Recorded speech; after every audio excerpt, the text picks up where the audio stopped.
Nous allons prier Dieu. Tutaomba Mungu. Merci Jésus pour ce matin. Asante Yesu kwa hii asubuhi. Tu es notre Dieu. Wewe ndio Mungu wetu. Nous n'avons que toi, Seigneur. Tuko tu na wewe Bwana. Nous ne pouvons rien faire sans toi, oh Dieu. Tuwezi fanya chochote bila wewe Mungu. Nous sommes incapables sans toi ce matin. Tuna uwezo bila wewe hii asubuhi Bwana. Viens nous en aide. Ndiye msaada.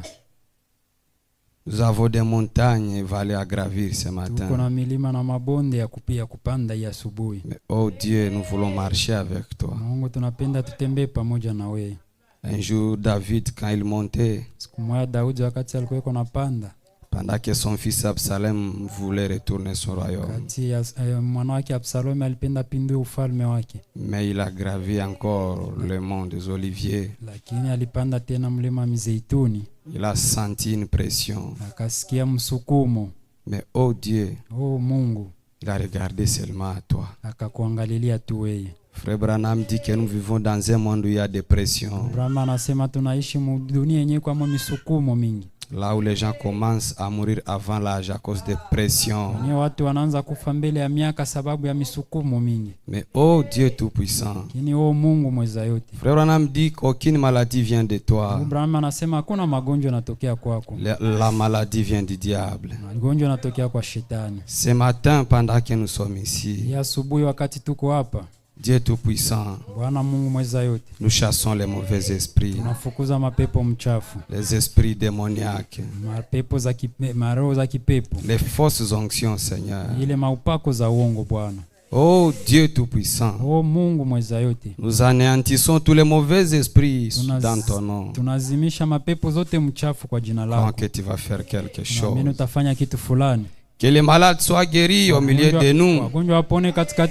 Ceux-là qui ont des problèmes, Seigneur, qu'ils trouvent solution ce matin. Car il est dit dans ta parole que tout est possible à celui qui croit. Oh Seigneur, le grand péché c'est quand l'homme ne croit pas. C'est ça l'incrédulité, c'est ça la racine même des mots aujourd'hui. Seigneur, nous croyons ce matin. Commence et termine avec nous. Du début jusqu'à la fin au nom de Jésus. Amen. Amen. Amen. Que Dieu vous bénisse. Pendant que nous sommes debout, lisons dans le livre de 1 Samuel. Amen. Amen. Je crois que Dieu est avec nous. Le croyez-vous? 1 Samuel chapitre 28. Kitabu ya kwanza ya Samueli sura 28. Le verset 6. Mstari wa 6. Saül consulta l'Éternel. Sauli akamwendea Bwana.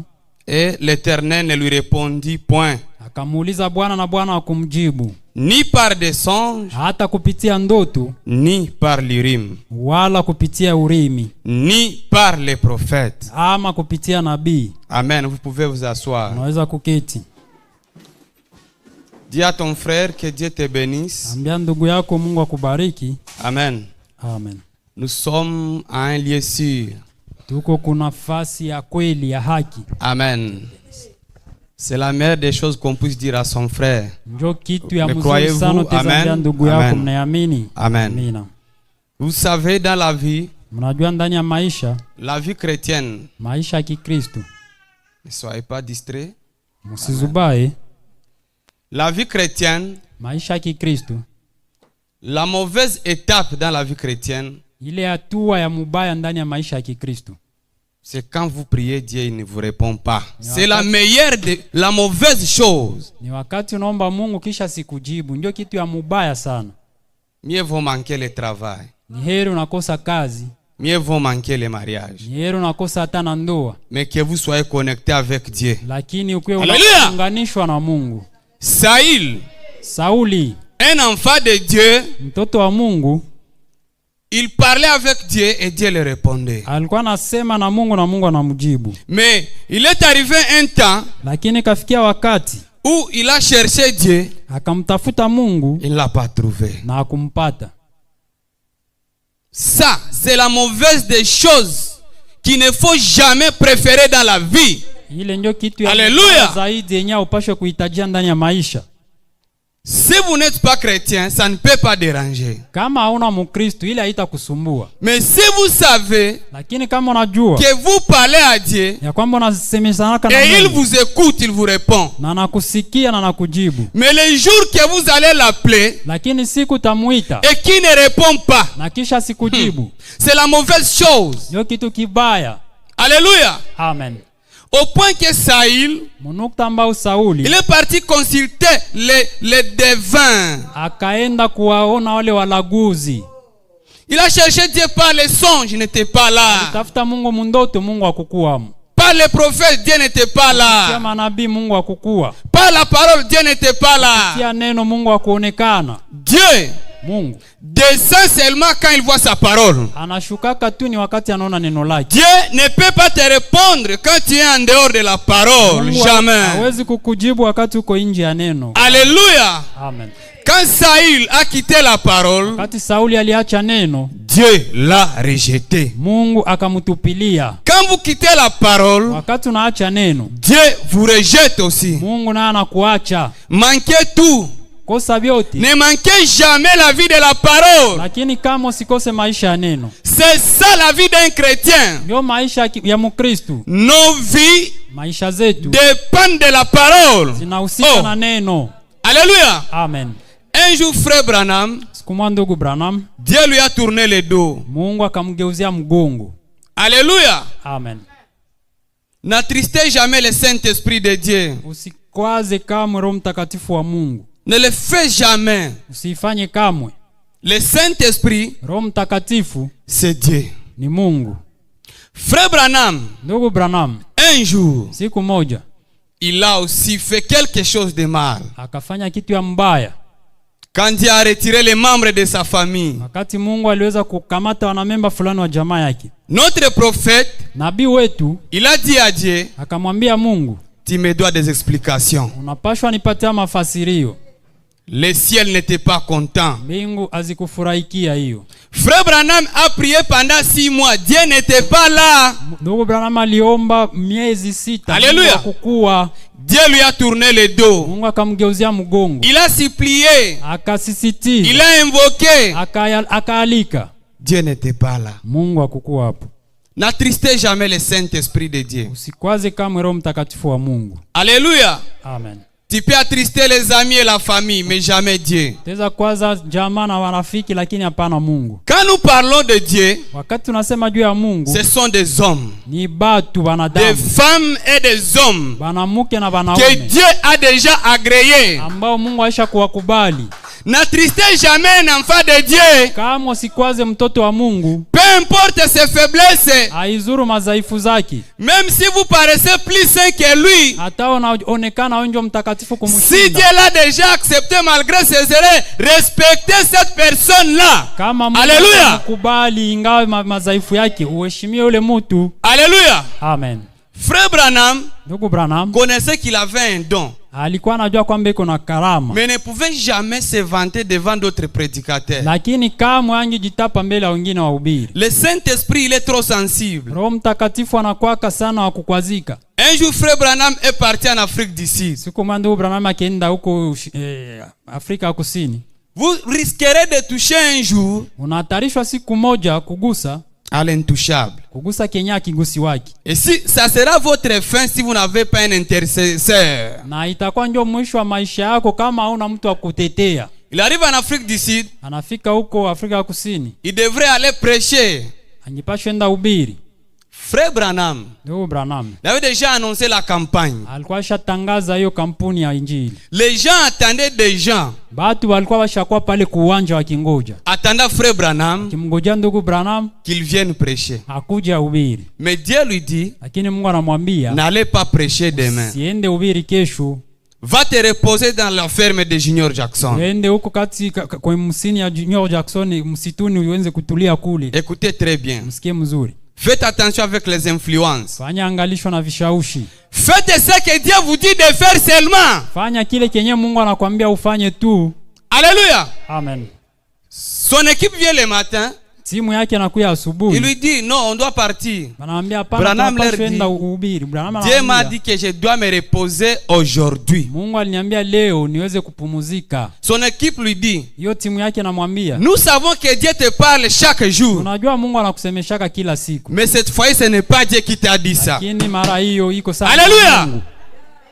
Comment tu peux dire que Dieu t'a interdit d'aller prêcher alors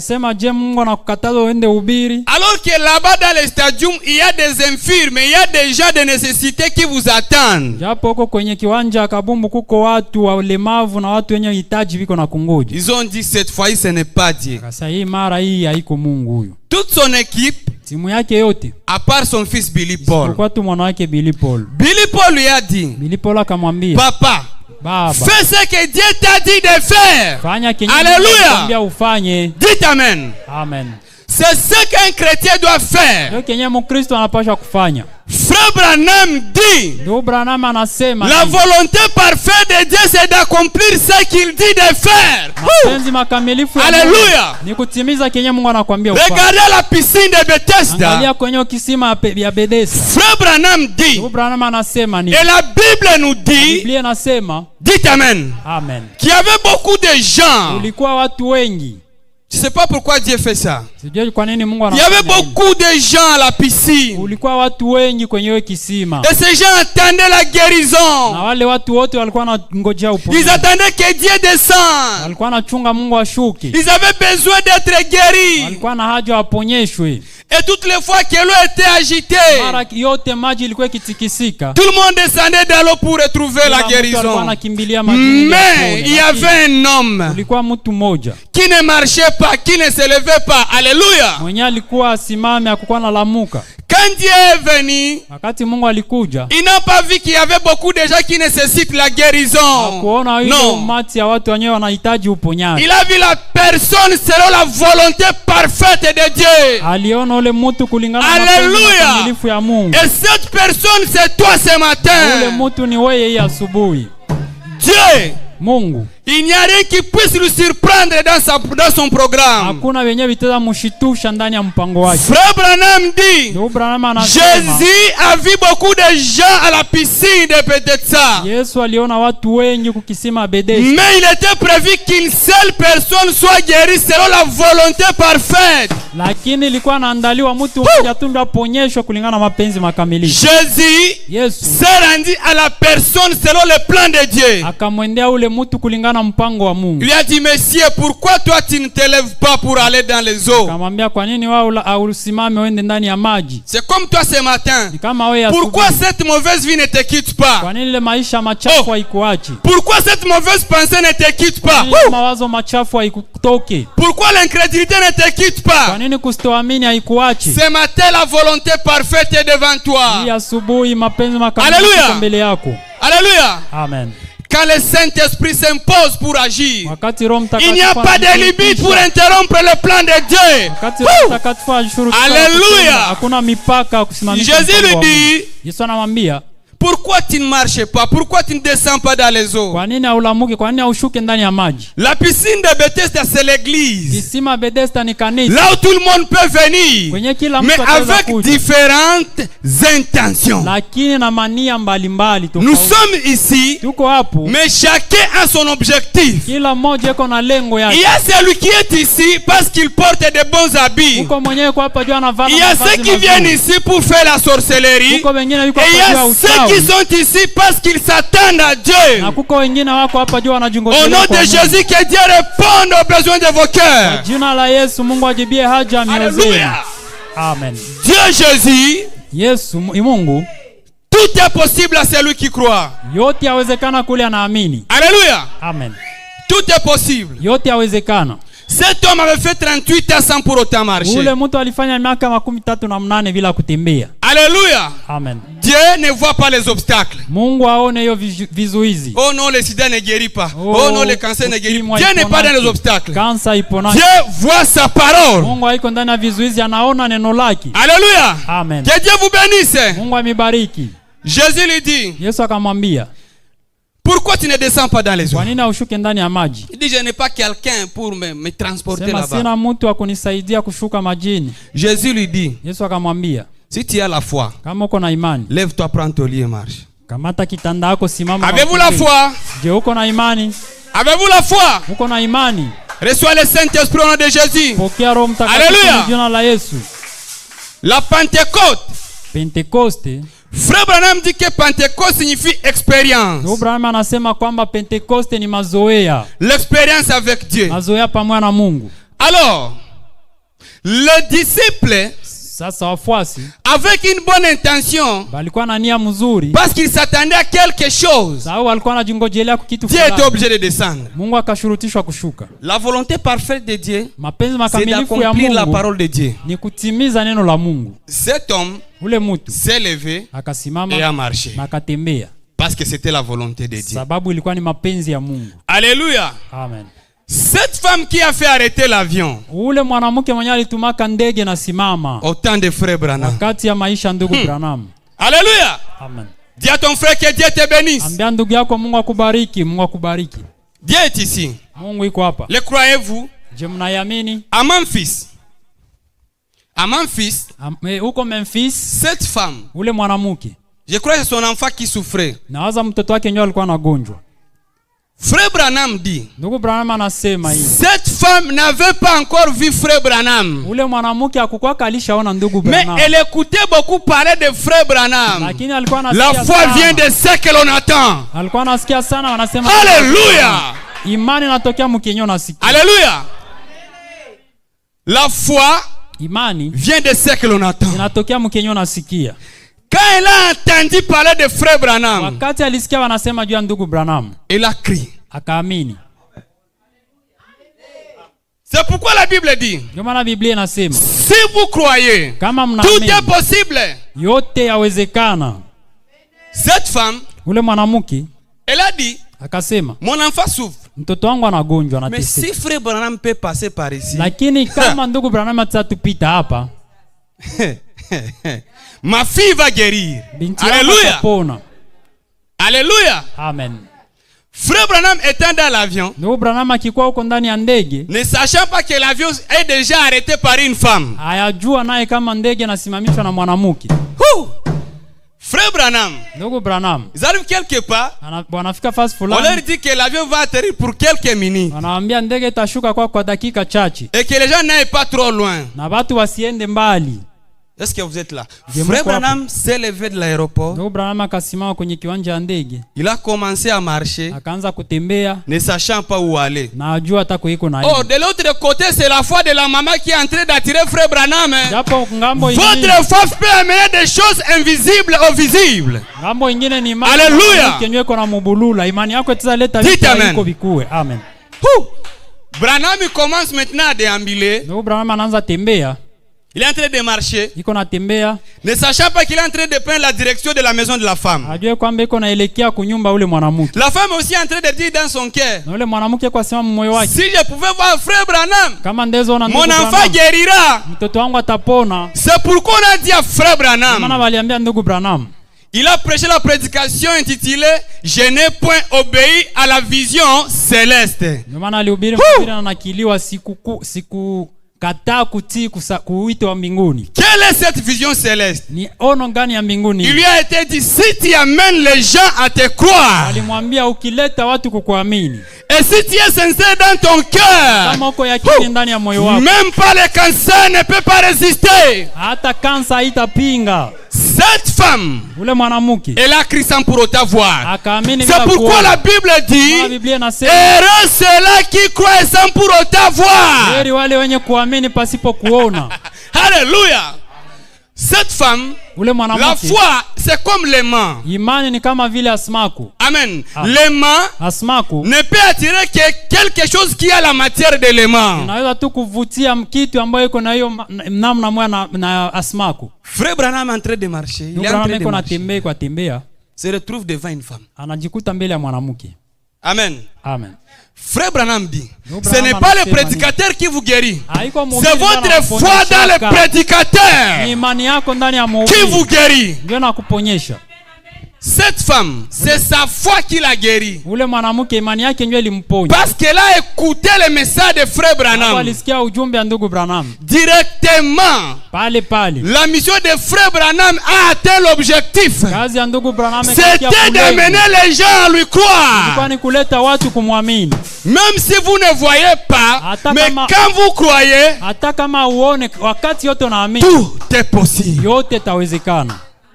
Branham croit une femme, anakutana na mwanamke, ne sachant pas que la foi de cette femme a arrêté l'avion. Bila kujua kwamba imani ya huyo mwanamke ilisimamisha ndege. Alléluia. Amen. Branham raconte cette femme. Il dit bonjour madame. Anamwambia amjambo mama. Comment vous allez? Uko mzuri? Non, je ne me porte pas très bien. Sema siko vizuri. Alléluia. Amen. Ce matin, vous êtes devant Jésus-Christ, ne sachant pas qu'il est déjà là, mais qu'il vous ouvre les yeux. Alléluia. Amen.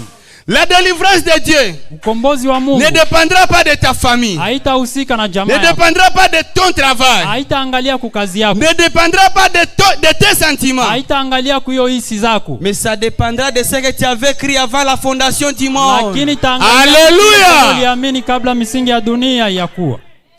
Cette femme, il dit frère, non, moi ça ne va pas. Mais qu'est-ce qui ne va pas, madame? Non, tu sais, j'ai un problème.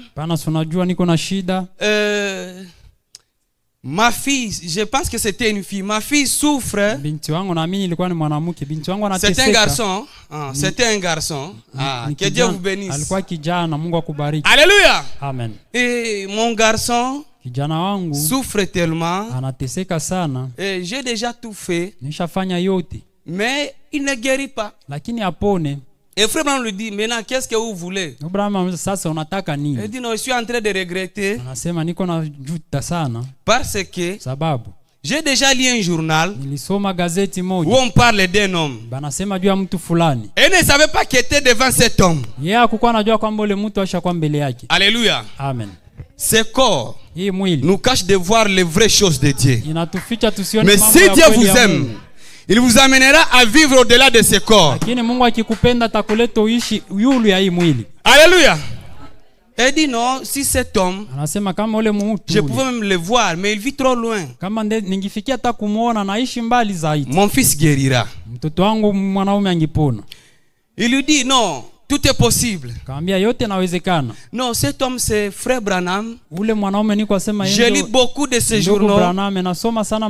Et je vois les aveugles qui voient, des infirmes qui marchent. Je pense que si il peut arriver ici ou si je peux le voir,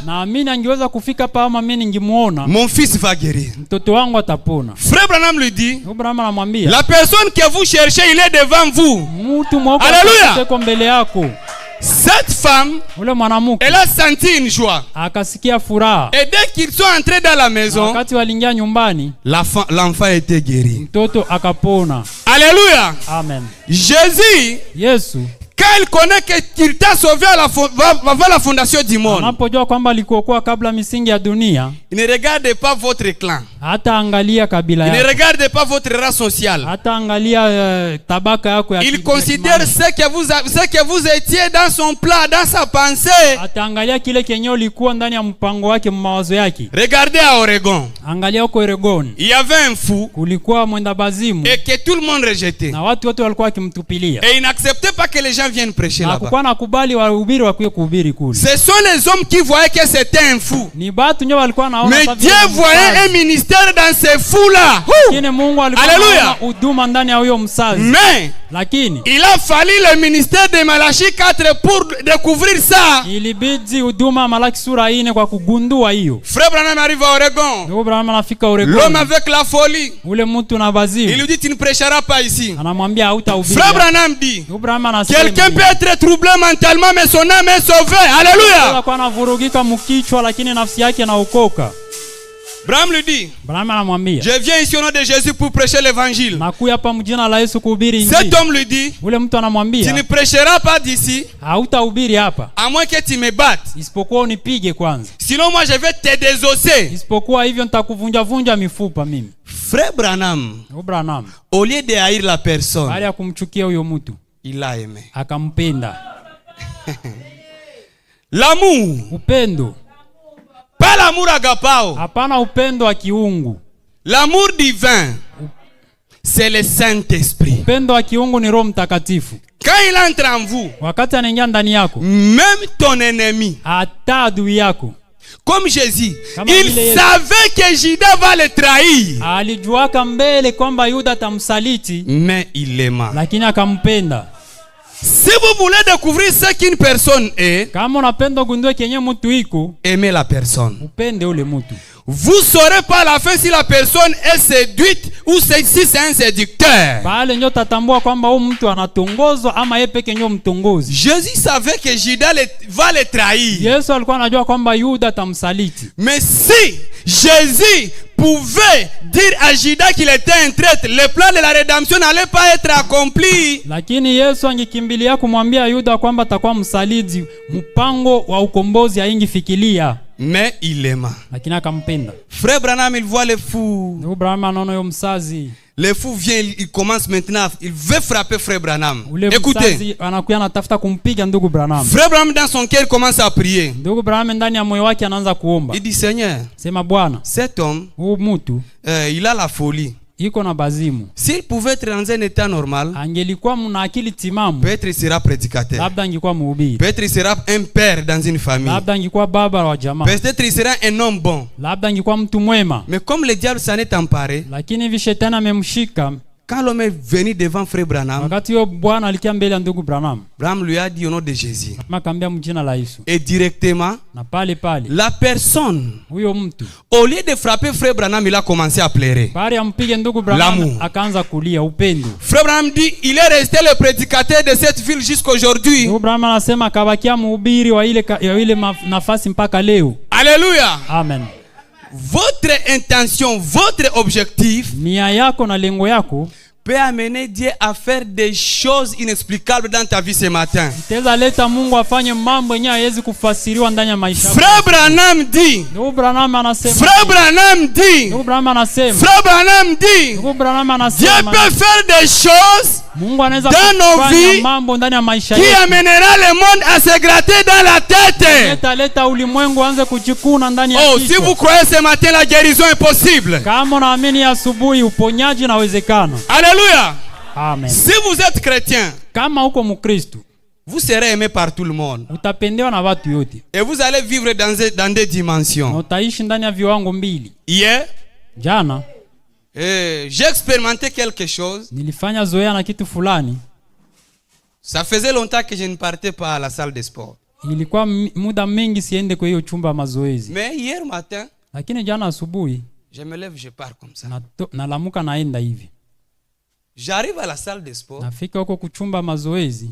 Je n'ai pas senti le courage de faire le sport. Sikusikia bidii ya kufanya mazoezi.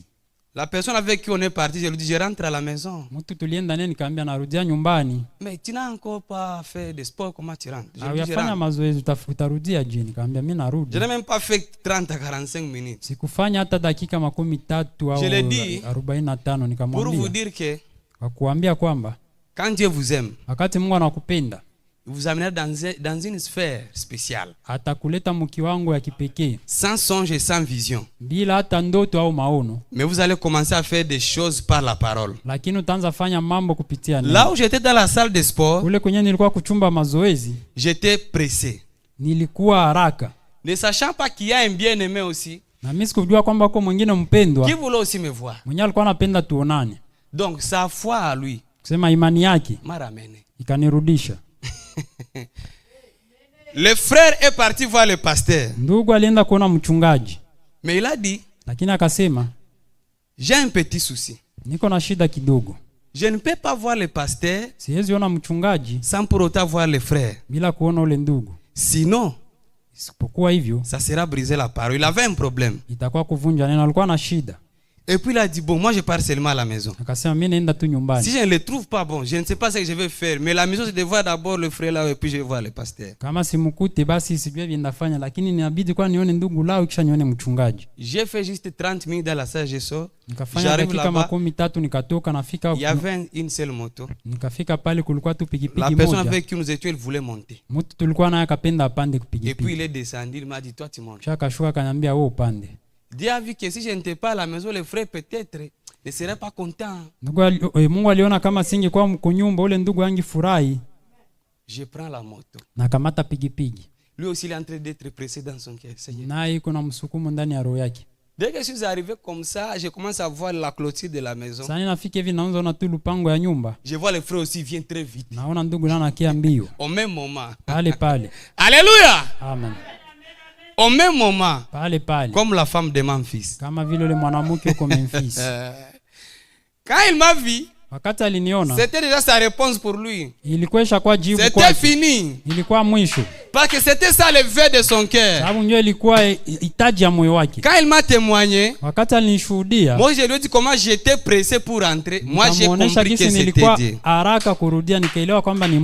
Vous voyez la dimension de la parole. C'est au-dessus des dons et des visions et des songes. Écoutez. Si Dieu vous aime, il vous donnera la révélation de la parole. Alléluia. La parole est au-dessus de tout. La parole est au-dessus des dons et des prophéties. Alléluia. Amen. La parole, la chose qui a amené le monde à l'existence. Frère Branham dit, cette parole est en vous.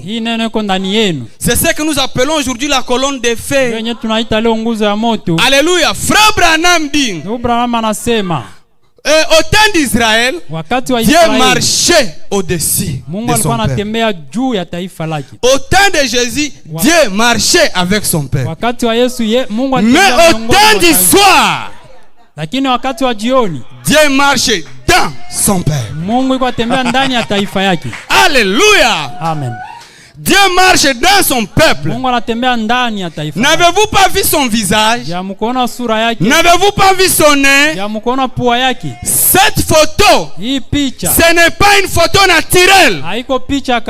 Frère Branham fut englouti dans cette nuée physiquement. Alléluia. Pendant qu'il était sur la montagne, il dit qu'il y a des frères qui étaient là. Pendant qu'il était à la chair, il dit, n'est-ce pas frère Norman, n'est-ce pas frère Sotman? Des frères étaient là, ils ont vu. Quand il fut englouti là-bas, c'est là que les sons ont commencé à être ouverts. La révélation de la parole. Le Saint-Esprit au temps du soir. Alléluia. Au temps du soir, aujourd'hui, il ne s'agit pas de lire seulement la Bible. Tout le monde peut lire la Bible. Tout le monde peut comprendre la Bible. Tout le monde peut croire la Bible. Moi, c'est plus mieux de connaître l'auteur de la parole que de connaître la Bible. Dites Amen. L'auteur de la parole, c'est le Seigneur Jésus-Christ. La Bible dit les cieux et la terre passeront. Même cette Bible va rester.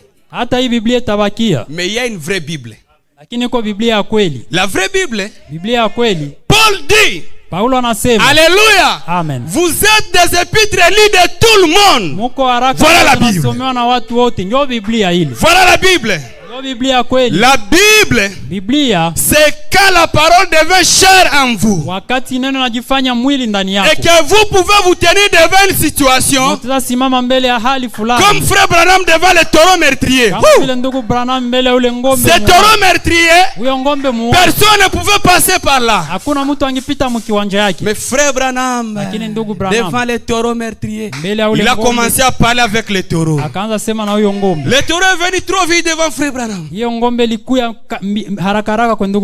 Branham allait prier pour une personne. Alléluia. Mais ce taureau ne voulait pas que Branham passe par là. Il a aimé le taureau. Il a commencé à parler au taureau dans son cœur. Qu'est-ce qui se passe dans ton cœur? Dans ton cœur, tu parles à mal des gens. Dans ton cœur, tu as des mauvaises pensées. Il est dit que l'homme parle tel qu'il est dans son cœur. Alléluia. Amen. Il a parlé. Cher taureau, créature de Dieu, j'ai une mission. Je pars prier pour quelqu'un. S'il te plaît, si tu ne me donnes pas la voix, la personne risque de mourir. Je sais que je viens de passer par ton chemin, mais donnez-moi quand même l'accès. Les taureaux qui étaient venus avec vitesse pour tuer Frère Branham, devant Frère Branham, les taureaux est descendu. Et Frère Branham est passé. Quand vous avez le Saint-Esprit en vous, vous avez la capacité de gérer les situations. Alléluia! Vous avez la capacité de gérer des choses. Vous avez la capacité de comprendre les gens. Si Dieu vous a déjà sauvé et vous savez d'où vous venez, vous aurez du mal à condamner les gens. Plutôt vous aurez la compassion, comme le dit Frère Branham, la compassion divine. La compassion divine, c'est le fait de se mettre à la place de quelqu'un.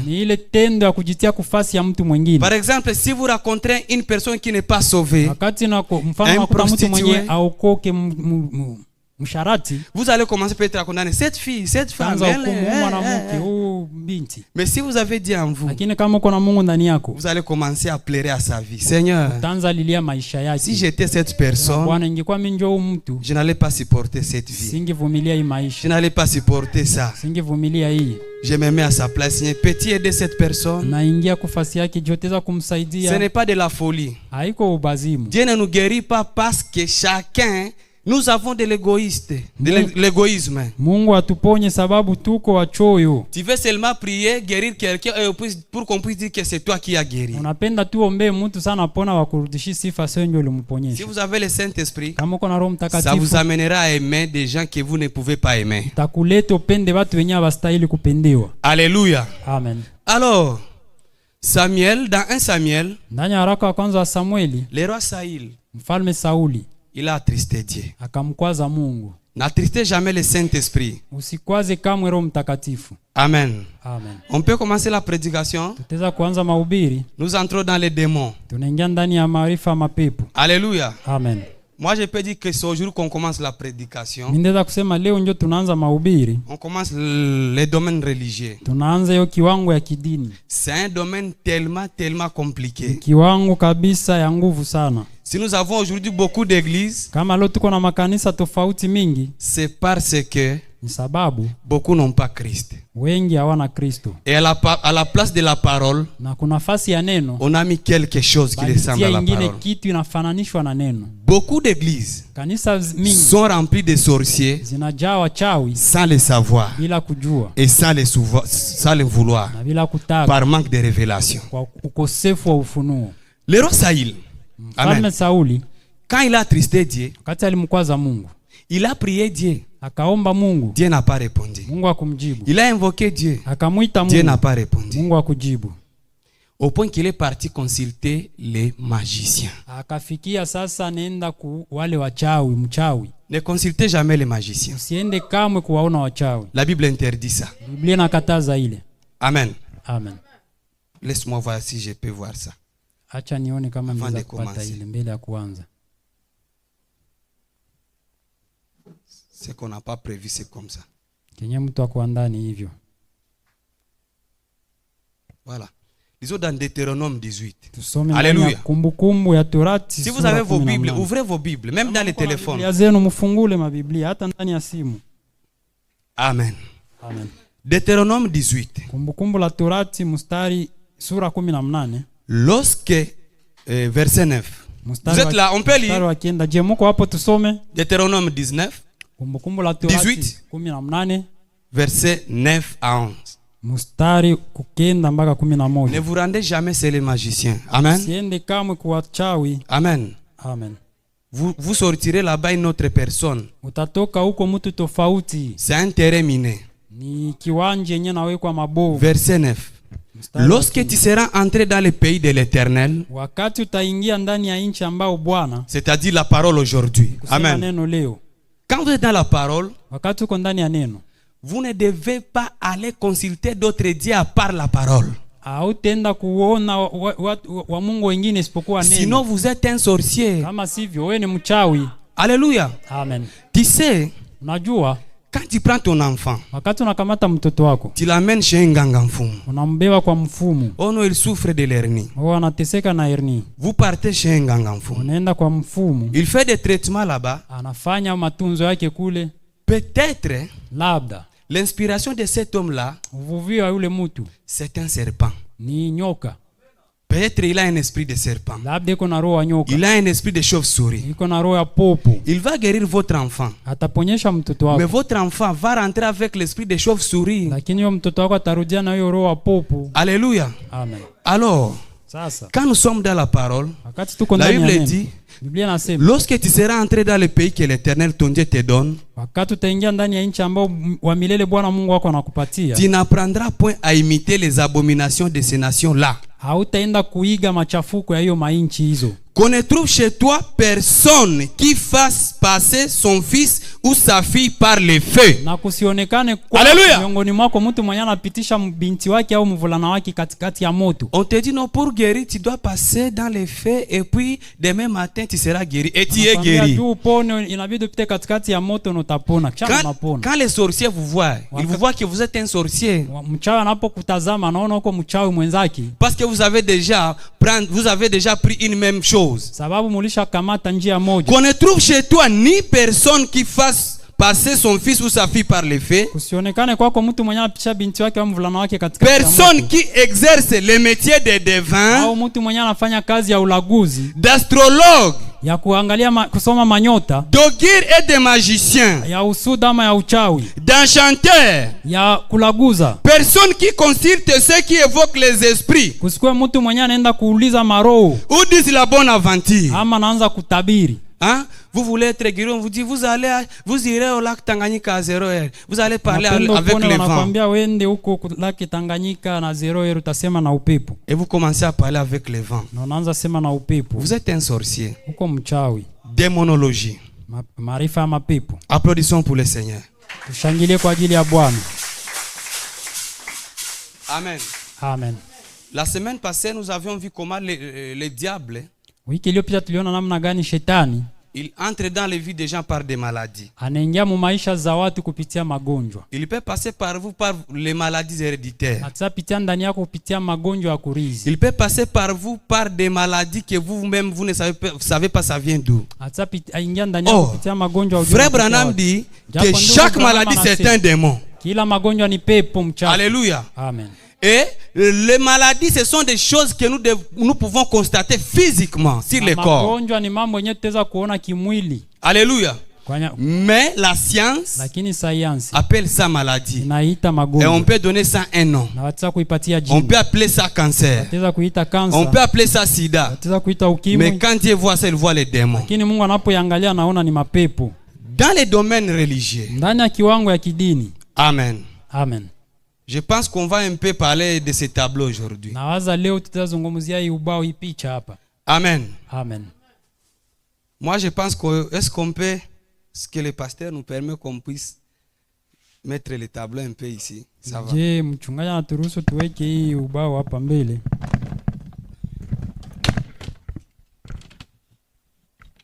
tout le monde voit. Non.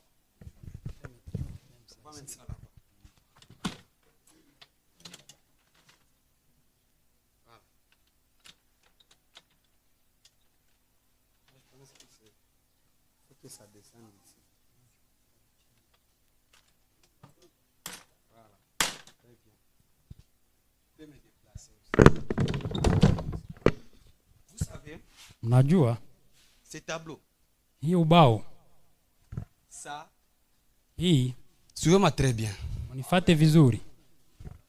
Amen. Je pense que Dieu va nous bénir.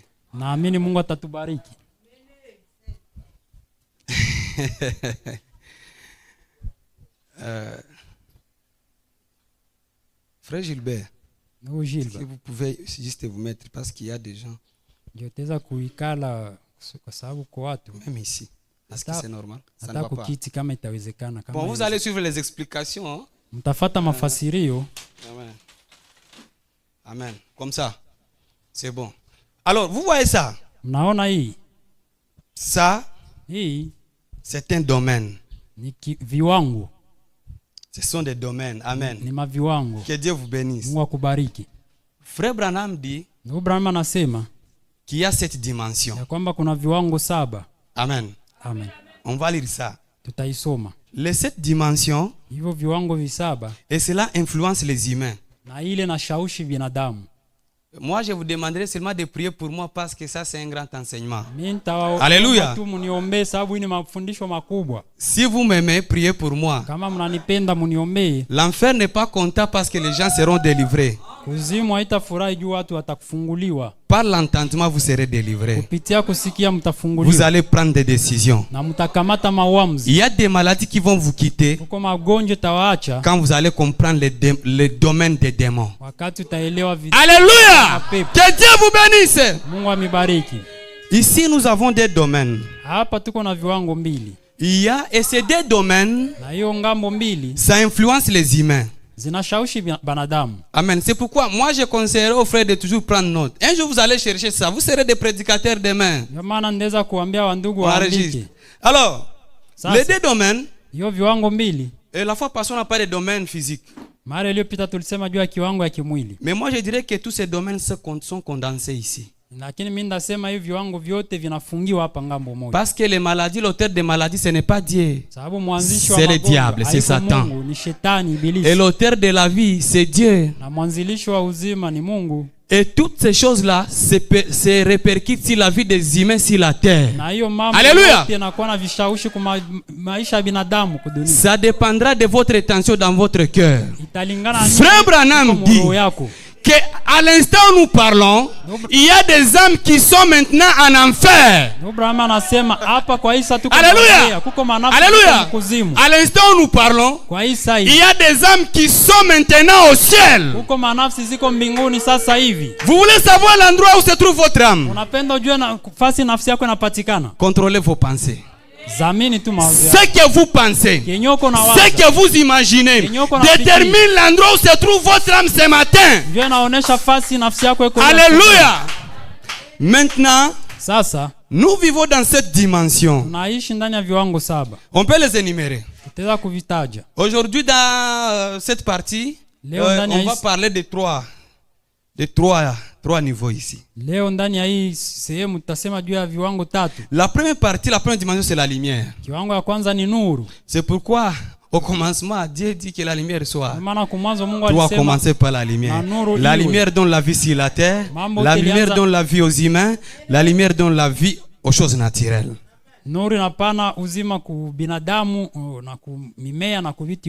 Amen. La deuxième partie, c'est la matière. La matière, ce sont des choses qu'on peut toucher comme ça. Vous voyez la matière, votre téléphone, vous pouvez toucher vos habits, toucher. C'est ça la matière, des choses que vous pouvez toucher. Mais Dieu peut passer par ça et le diable peut passer par ça. C'est une voie. Alléluia. Alléluia. La troisième partie, c'est le temps. Le temps, c'est ici où nous vivons. Il se passe des choses, il y a des choses. C'est une dimension. Il y a la dimension des ondes. Les jours que nous allons parler de cette partie, on va voir l'origine de l'internet. Comment le diable utilise l'internet. Et comment Dieu utilise l'internet. Par le canal de votre cœur. Quand vous suivez des films pornographiques, vous êtes dans la 4e dimension. Alléluia. Amen. Quand vous suivez ça, wakati unafuata hiyo miti, ne vous posez pas 2 ou 3 questions. Usijiswali maswali mingi. Votre âme est directement en enfer. Nafsi yako iko mkuzimu. Quand vous suivez des pornographies, wakati unafuata mafilamu, vous êtes dans les ondes mais en enfer. Mais il y a d'autres dans les mêmes ondes, ils peuvent suivre des prédications, ils peuvent suivre des chansons, étant sur terre par les ondes mais ils sont au ciel. Wakiwa kudunia lakini kupitia maondo iko mbinguni. Alléluia, la dimension de l'enfer. Na kuko hiyo kiwango ya kuzimu. Frère Branham dit que cette dimension a 3 étapes, 3 niveaux. Est-ce que vous êtes là? Iko na vipande tatu. Alléluia. Amen. C'est pourquoi Frère Branham il a prêché les âmes qui sont maintenant en prison. Dans cette dimension ici de l'enfer, il y a 3 dimensions. Ou 3 étapes que vous pouvez voir ici. Mais avant ça, il y a ce que nous appelons ici le canal d'influence ou la terre des vivants. Toutes ces dimensions que nous disons ici, ça nous influence ici sur la terre. C'est nous qui sommes ici. Chaque humain se trouve ici. Chaque personne se trouve ici. Maintenant, la dimension de Satan influence les gens dans cette dimension, dans le canal d'influence. Et même aussi, Dieu aussi, il descend, il influence les gens dans le même canal. Ça dépendra de ce que vous faites. Ça dépendra de vos désirs. Ça dépendra de ce qui se passe dans votre cœur. Ce qui se passe dans votre cœur, ça détermine ce que vous êtes réellement. Ce qui se passe dans votre cœur, ce que vous manifestez, c'est ce qui prouve ce que vous êtes. Cette dimension de l'enfer, il a 3 étapes. La première étape, c'est la dimension des pécheurs ou des morts. Cette dimension ici, c'est pour les gens qui meurent sans pour autant croire la parole. Frère Branham dit, quand vous mourrez, à 5 minutes, vous savez là où vous êtes. Dites Amen. Amen. Pendant qu'on est en train de te pleurer là, mais vous commencez déjà à voir comment vous êtes en train de souffrir en enfer. Alléluia. Si vous êtes un chrétien, 5 minutes avant ou 5 minutes après votre mort, vous êtes déjà en train de saluer les bien-aimés frères. Alléluia. Frère Branham l'a expérimenté, on va y arriver. Ces dimensions de péché, Branham dit que ce sont des âmes qui ne se sont jamais repenties. Il dit des gens comme Pharaon. Alléluia. Amen. Il dit que Pharaon n'a jamais crié. Même si vous le prêchez comment, il ne croira jamais à la parole. Son âme a toujours été scellée en enfer. Donc ça c'est la première. On entre par cette dimension par la mort. Amen. Amen. La deuxième dimension, c'est la dimension des démons. Les esprits des influences. Alléluia. Amen. C'est ici où vous pouvez voir les démons. Branham donne l'exemple d'une personne qui était déjà mort. Mais son esprit était errant. Au point qu'on l'a tamponné dans la route. Cette personne était déjà morte, mais la voiture a connu l'accident et on l'a tamponné. Quand on est venu chercher la personne, la personne était disparue. Mais quand on a fait les recherches, on a découvert que cette personne était déjà morte il y a 5 ans. Cet esprit peut marcher et errer dans la rue. Si vous n'êtes pas disposé dans la parole, un pied dans la parole, un pied dans le monde. Mardi au culte, mercredi Coco Beach, jeudi c'est pas où, dimanche église. Lundi, vous injuriez. Mercredi, vous ne vivez pas la parole. Jeudi, vous forcez de prier. Les esprits errants cherchent ce genre de personnes. Alléluia. Amen. Les esprits qui n'ont pas d'endroit où aller peuvent entrer en vous tout en restant un chrétien. Écoutez. Quand ces esprits entrent en vous, ça ne prendra pas la forme des sorciers ou des démons. Ça va prendre la forme que ça va rencontrer en vous. C'est très profond.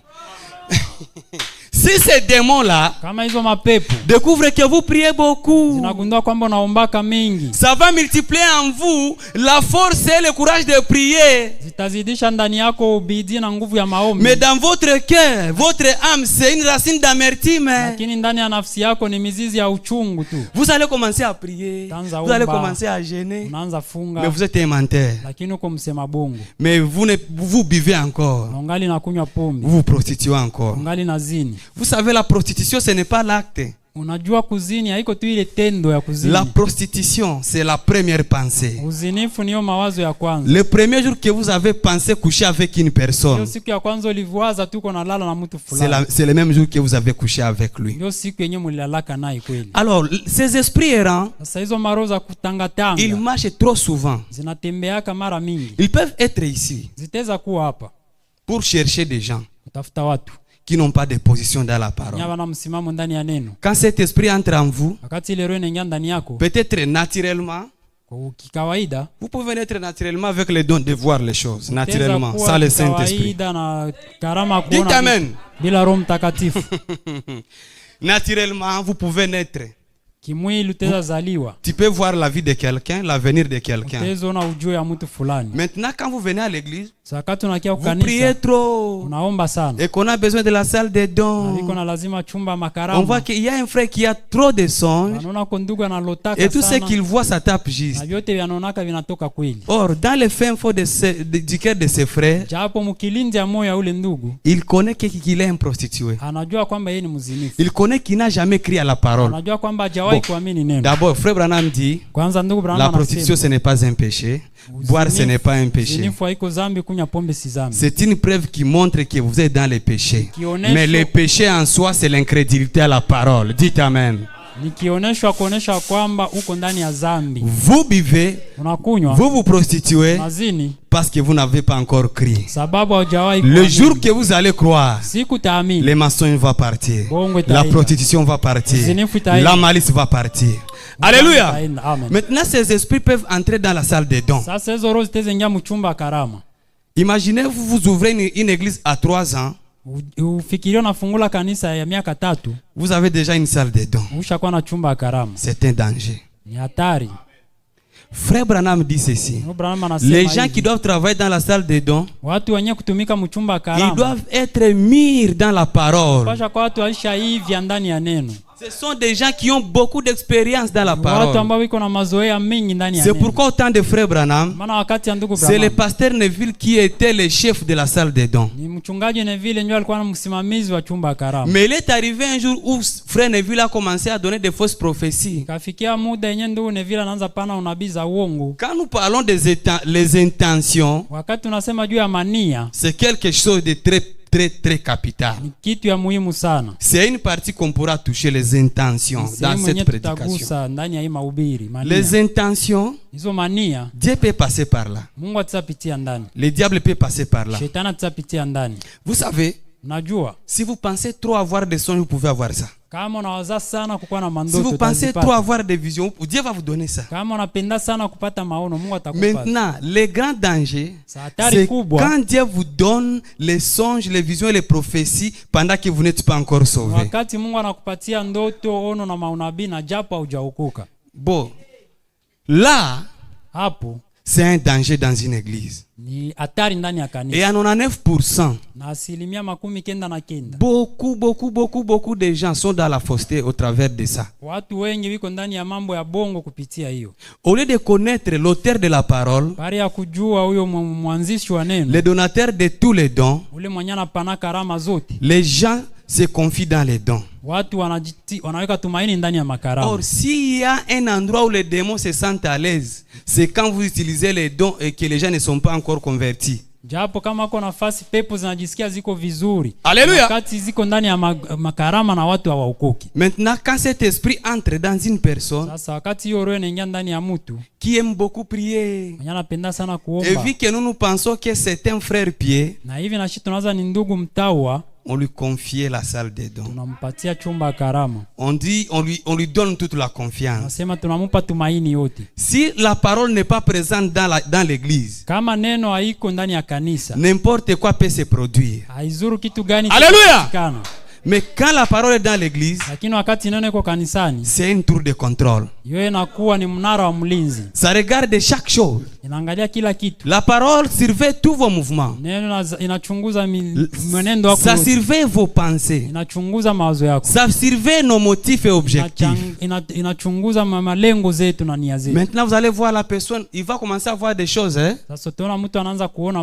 Mais si vous avez Dieu, vous allez voir qu'il est en train d'accomplir ces choses, mais ça ne concorde pas avec la parole. Branham dit que une personne peut guérir les gens par un don.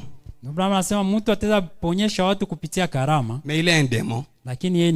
Maintenant, il y a aussi la troisième dimension, c'est la dimension de Satan lui-même, Lucifer. Alléluia. Alléluia. Mais toutes ces trois étapes, ces trois petites dimensions ont une fin. Il est dit dans la parole, la mort et le séjour des morts fut jeté dans les temps de feu. Donc Satan a une fin. La sixième dimension, c'est la dimension des saints. Ça aussi trois parties. Il y a la dimension des saints, c'est ce qu'on appelle le repos. Amen. C'est ce que nous appelons la sixième dimension. C'est ici où Frère Branham était entré, il a vu des frères qui étaient déjà partis dans la gloire. Tel que vous êtes là, si vous êtes déjà sauvé, votre théophanie, votre âme a toujours aimé Dieu. A toujours cru la parole de Dieu. Ça n'a jamais trahi la parole de Dieu. Il y a la dimension des anges et la dimension de Dieu. La septième dimension, c'est la dimension de Dieu.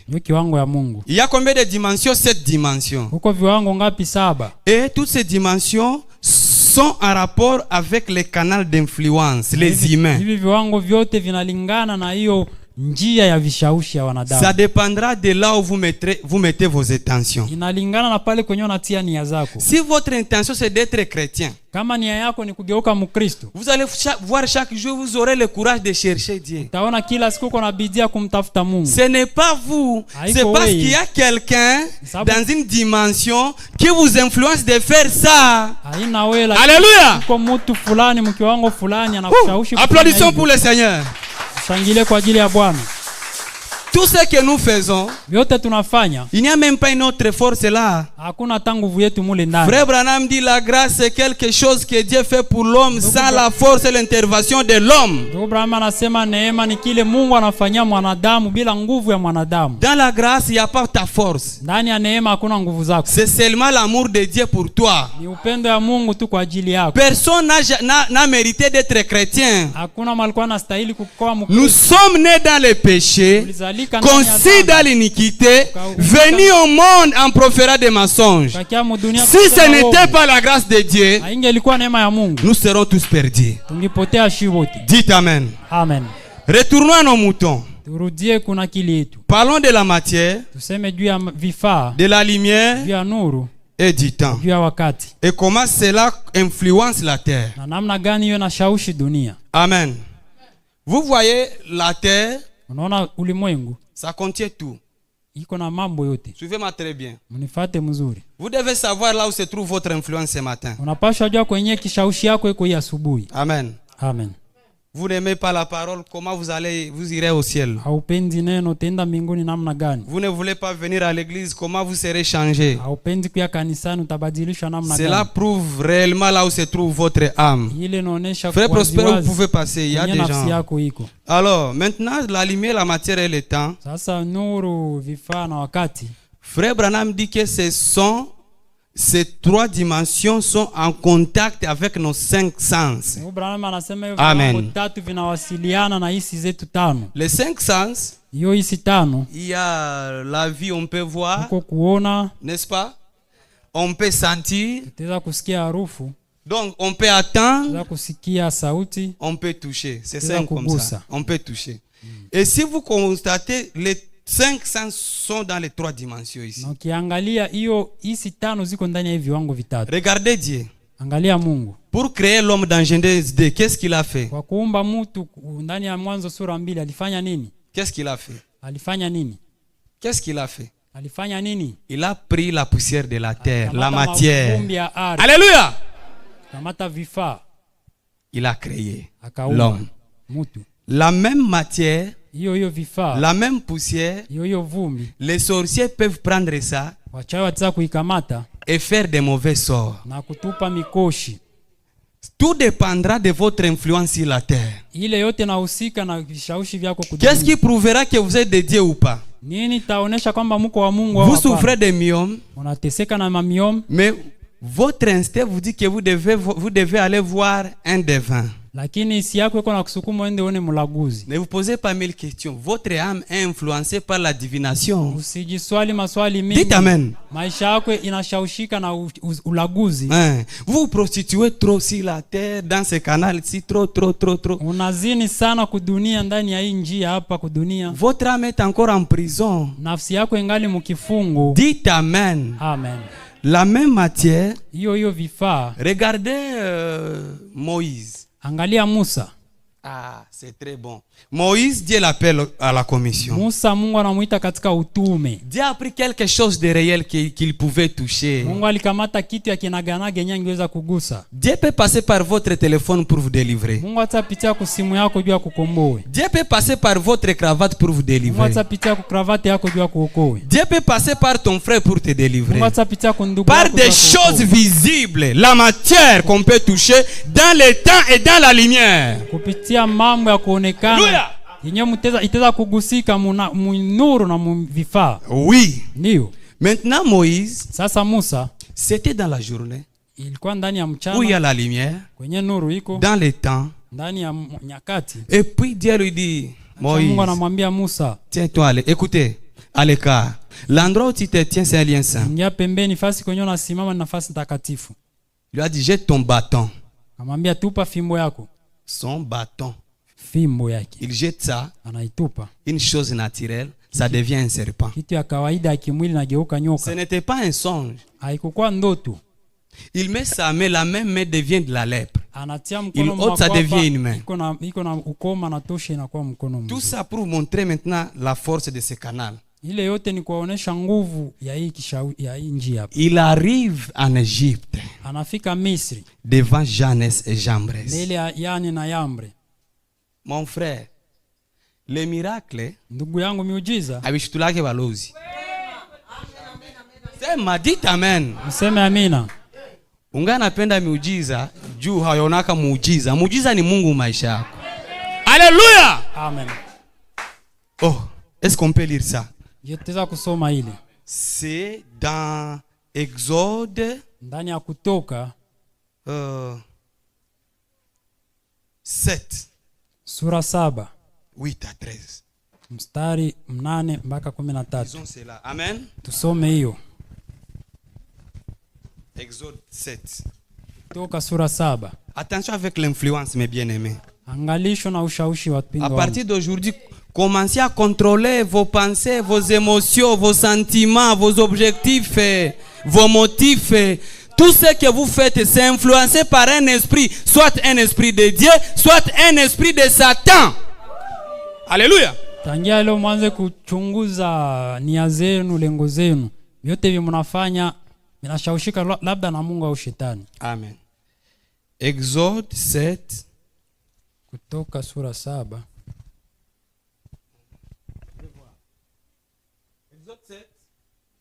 Kutoka sura 7 8 hadi 13. Amen. Vous êtes là? Amen. Ne dormez pas. Msilale. L'Éternel dit à Moïse et Aaron, écoutez. Bwana akamwambia Musa na Aaron. N'est-ce pas que le même bâton Moïse a fait les serpents? Si hiyo fimbo ndio Musa aligeuza nyoka. Nous sommes dans la dimension des matières. Tuko mkiwango ya vifaa. Nikusema ni vitu unaweza kufanya kupitia mawazo, kupitia vitu unaona, unakamata tu nguo wanakuambia nguo yako ukitupa saa zinapita mtoto wako anapona, kumfumuna anapona. Na ile nguo unaipatia mtu mwingine inakuwa baraka kwake. Amen. Amen. 8-13. L'Éternel dit à Moïse et Aaron, Mungu akamwambia Musa na Aroni, si Pharaon vous parle et vous dit, kama Farao anazungumzia na kusema, faites un miracle. Fanya muujiza. Ni kusema Mungu alikuwa anajua kama Farao anajua miracle sana. Dites amen. Amen. Alikuwa anajua wanabiyua. Mungu alikuwa tu atawaambia tu wamfuatie miujiza, akawaprepare. Sasa wao unasema l'évidence du Saint-Esprit c'est le miracle. Toka pale. L'évidence du Saint-Esprit c'est la compréhension claire de la parole. Kionyesho Roho Mtakatifu ni kuelewa maneno ya Mungu. Roho Mtakatifu. Faites un miracle. Fanya muujiza. Amen.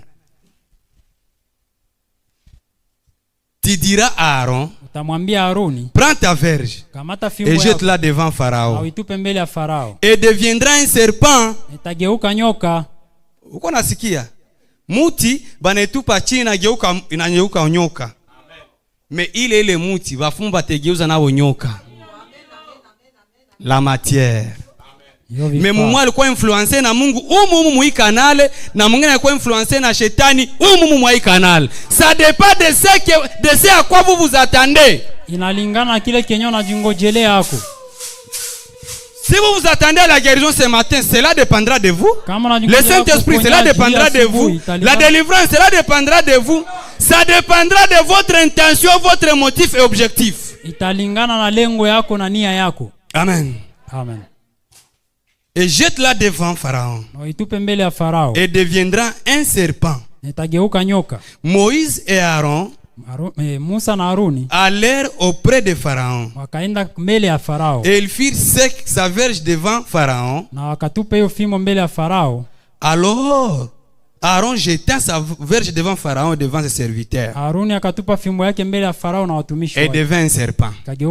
Sikia sasa. Maana Farao miujiza alionaka tu pa ni normal tu. Iko na watu wanafaka vile sana. Wewe unaangalia tu miujiza. Utaponesha mtu kilema pasa na kuwa kaaba kesho. Ndio. Meponesha mtu munafsi. Atakwe kilema. Au dernier jour il ne sera pas infirme. Amen. Siku ya mwisho atakuwa mlema. Alléluia. Si un temps vous pouvez prendre la décision de servir Dieu, c'est aujourd'hui. Kama kuna wakati ya kukamata uamuzi ya kutumikia Mungu ni leo. Le baptême du Saint-Esprit hapa tuko vya makarisma vya Wakatolike kama cheti ya kwanza haiko vile. Bile vyote ya macheti ya kwanza c'est une vie. Unakamata décision leo. Vous sentez que ce qu'on vous prête c'est la vérité. Vous sentez que votre âme est en enfer. Ni kweli unahisi nafsi yako iko kuzimu. Vous prenez la décision, on n'a pas ta Saint-Esprit. Unakamata uamuzi, vous recevez le Saint-Esprit. Alléluia. Amen. Et devint un serpent. Mais lakini banatia pale ni kusema Farao kushitukaka aliona nyoka kuna nyoka okay sawa. Mais Pharaon appela des sages. Lakini Farao akaita watu wake et des enchanteurs. Walaguzi, wachawi. Anaita wachawi mkie mnifanyia hapa vitu hapa. Nakwambia mumakanisa mingi wa pasteur mingi ni ba magicien. Iko tunatumikisha Biblia menafsi yake kwa kuzimu. Kuzimu kukua mkanisa unaweza kuwa hapo kuzimu unajua vile. Kama una revelation nafsi yako iko wapi? Je pose question. Kama una Saint-Esprit nafsi yako iko wapi? Sai malgré quantité ya maameno utapiga mama, baba, dada, kaka, ndugu. Kama nafsi yako yaokoka. Nafsi yako unafaa kuzimu. Brahim aliona watu wanafaa kuzimu. Mais 40 ans plus tard anaingia kudunia na kutana bale watu iko nauza mabibi kwa fa shopping. C'est très profond. Anaingia kuzimu, anaona watu wanajipodoa, wanatia rouge à lèvres, manikire kama na mapenikire kama na na vile makucha ya mama pepo na vimanini tu ça. Ndio iko tu hivi. Ndio hivi ya kuangara nyewe nini? Mascara na masil. Ndio mtu kutiju munjia. Anakuwa sasa kisheta. Mpaka anashindwa kutembea kwa tu. Bama, tosha vile. Mtu anakosa na amani. Akaona wale watu. Mwile maane kama 1960 Brahma anaona mascara, anaona na masili. Baba, roazi kufake. Ni ile l'esprit tu inaendelea leo, ndio na shiva Afrika kuiga, tunapenda kuiga. Una ile yoko natia vina representer nafsi yako kuzimu.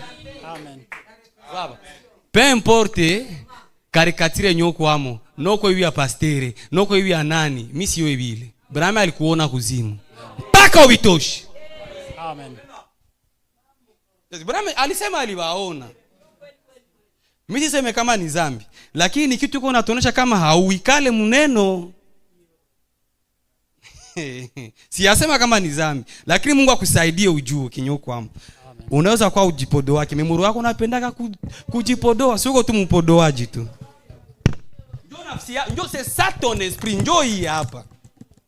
Mimi sijipodoa, nimesoma na tudada mwanatia makeup. Unamwangalia una meza mate. Sema hii message na nikosea hii. Ushatia makeup. Nakwambia kweli tu. Dites amen. Frère wewe anavalaka bien, si angeli kufate. Uko sawa unaonaka tu wauaji, wanakuonaka uko tu meurtrier. Amen. Maintenant sasa on peut continuer et devint serpent. Mais Pharaon appela des sages et des enchanteurs et les magiciens d'Égypte. Et aussi siki na pia firent autant. Wakafanya vile vile. Autant.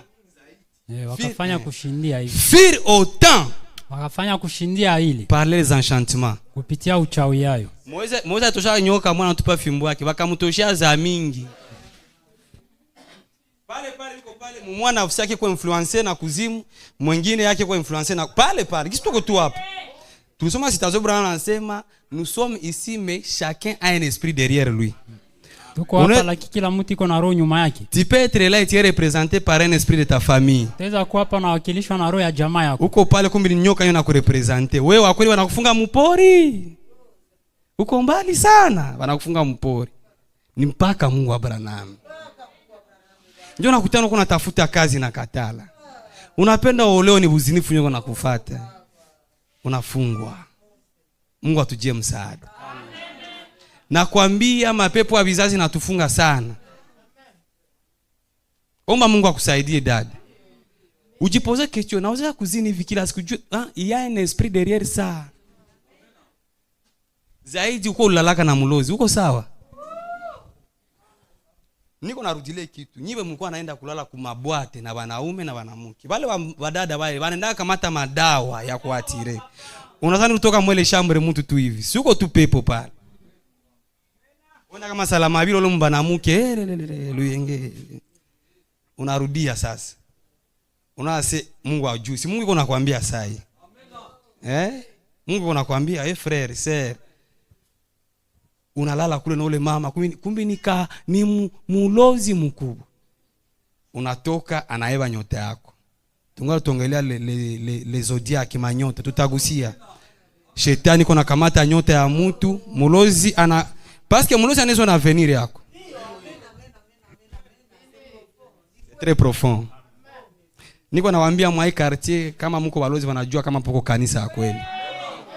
Na wanajua nani ni Mkristo nani haiko Mkristo. Brahma anasema mapepo najua sana vitu ya kuhusu Mungu kushinda makanisa mingi. Alléluia. Et alors, tel que vous êtes là, na vile uko pale, il y a un esprit qui vous influence. Uko roho yenyewe kuna kushawishi. Utakuwa uko pale, magonjwa na ukamata. Jua na ukutetea. Mtetezi ni Kristo. Amen. Amen. Mtetezi wangu Yesu anaishi leo. Le Seigneur Jésus-Christ. Bwana Yesu Kristo. Le notre avocat. Njoo mtetezi wetu. Bila Mungu. Sans Dieu. Bila Mungu. Nous sommes des personnes malheureuses. Tuko watu wa ole. Et beaucoup sont victimes na wengi wanaonelewa par leur famille. kupitia jamaa zao. Votre arrière-parent, Tate yako il était un sorcier. alikuwa mchawi. Il est déjà parti il y a 1000 ans. Alishakufa kunapita miaka 1000. Mais avant son départ, il avait sacrifié toute sa génération. Lakini kabla akufe aliweza kutolea jamaa yake yote. Quand vous venez sur la terre, wakati unakia kudunia, vous êtes déjà sacrifié. Ulishatolewa. Vos âmes sont déjà en enfer. Nafsi zenu ziko tayari mkuzimu. Vous venez sur la terre, unakia kudunia, vous ne savez pas quoi faire. haujua ufanye nini. Vous n'avez jamais commis une erreur. Haujawahi kufanya kosa. Mais tout ce que vous faites, ça ne marche pas. Lakini vyote unagusa haviende. Tout ce que vous touchez, ça ne marche pas. Vyote unagusa havifanyikiwi. Votre âme est influencée quelque part. Nafsi yako inashawishika fasi fulani. Maintenant, sasa les astrologues, wale wa kusoma manyota, ils peuvent voir, sont des magiciens. wateza ku ni wasuda wachawi. On a lu dans Deutéronome qu'il ne faut jamais consulter les astrologues. Tulisoma mkumbukumbu ya Torati usiende kuwaona wale wa kusoma nyota. Un jour, frère Branham, Sikuma ndugu Branham, si vous étudiez mal les zodiacs, vous risquerez d'être un sorcier. kama unajifunza vibaya manyota unahatarishwa kuwa mchawi. Si vous voulez les comprendre, kama unapenda kuzielewa, comprenez-les selon les messages de frère Branham. kuzielewe kulingana na ujumbe wa ndugu Branham. Il donne son propre témoignage. Anapana ushuhuda wake binafsi. Comment une sorcière a vu frère Branham. Namna gani mchawi aliona ndugu Branham. Il a discerné sa vie depuis sa naissance. Akapambanua maisha yake tangia kuzaliwa yake. Vous les chercheurs de miracles, Ni wenyewe mnatafuta miujiza. vous direz que Dieu m'a parlé. Tasema Mungu alinisemesha. Cette dame, Ule mwanamke, Branham était dans le train. Branham alikuwa ndani ya gari la moshi. La femme lui parle, lui dit, madame, monsieur, Ule mwanamke anamzungumzia. comment vous allez? Bwana, namna gani? Je peux vous dire quelque chose sur votre vie. Naweza kuambia kitu fulani kuhusu maisha yako. Frère Branham, parce qu'il savait déjà que les magiciens voyaient sa vie et son avenir. Ndugu Branham akijua kwamba wasuda walikuwa akiona maisha yake na ujio wake. Il dit, j'ai fait semblant. Akasema nikafasa sisikie. Et puis, monsieur, est-ce que je peux vous parler? Sema bwana, ndeza kuzungumzia kidogo. Il a boudé. Akakataa. Et puis, il a dit, Akasema si je ne réponds pas, elle va penser que je suis impoli. Il s'est retourné. Simujibia atawaza niko mkosa adabu.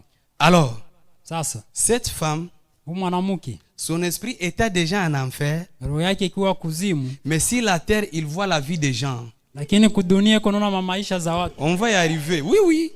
C'est pourquoi la magicienne d'Andorre pouvait élever l'esprit d'un enfant de Dieu. On va arriver par là.